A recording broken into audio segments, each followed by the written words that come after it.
Hey guys, welcome to my YouTube channel. Good morning বন্ধুরা, তোমরা সব কেমন আছো? আমি ভালো আছি। আজ আমি সকাল থেকে প্রচুর এক্সাইটেড ছিলাম, কারণ হচ্ছে আমি পুষ্পা 2 দেখতে যাব। খুব মজা করছিলাম, কিন্তু মনে মনে ভয়ও হচ্ছিল যাতে দেরি না হয়। ঠিক তাই হলো। এই মেয়েকে খাইয়ে নিলাম, ওর দাদানির বাড়িতে রেখে আমরা বেরিয়ে গেছি অলমোস্ট। কিন্তু সেই একই ভুলটাই হলো, সুমন আমার উপর প্রচুর রেগে গেছে, কারণ আমি একেই লেট করে ফেলেছি। একটা থেকে আমাদের শো ছিল, কিন্তু দেখো আমার ঠিক লেট হয়ে গেছে, তাই মনে মনে ভয় লাগছিল। তাও যাচ্ছি আমরা, এই সবে এলাম। এবার হচ্ছে গাড়িটা রাখলো, রেখে এবার যাচ্ছি। দেখো এতদিন পর বেরোলাম, তারপরেও মানে এত লেট হলো আমার জন্য। তো আমার খুব খারাপ লাগছিল, কিন্তু চলো, তাও তো মজা করতেই হবে। আনন্দ করে আমরা এগিয়ে যাচ্ছি।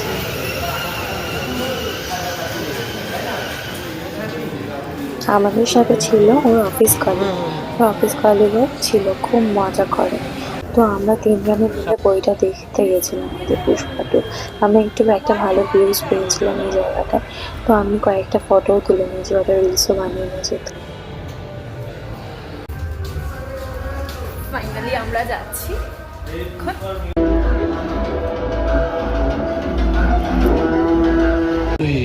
जापानी बोल रहा है। ও কি ডান্স, না ভিডিও করে পারলাম। কেন না গো?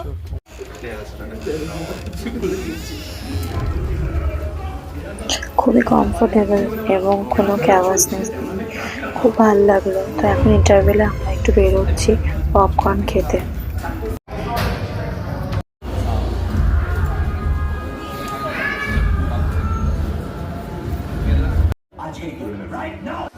এই আমরা কোক আর পপকর্ন নিয়ে অলরেডি বসে গেছি।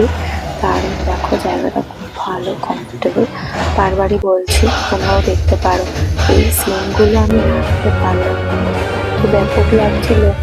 মানে এই ভিডিওগুলো আমি করেছি বসে বসে। এই দেখো, তো এখন আমাদের অলমোস্ট দেখা হয়ে গেছে এবং আমরা বেরিয়ে গেছি। এই যে যাচ্ছি, কারণ ওই আমাদের সাথে যে ছিল সে এখানেই থাকে, ওইখানেই থাকে।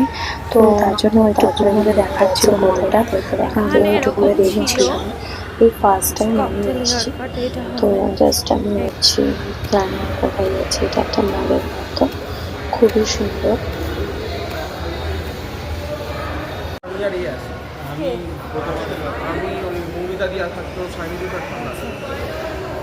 এই মলটা যেন রাজশাহী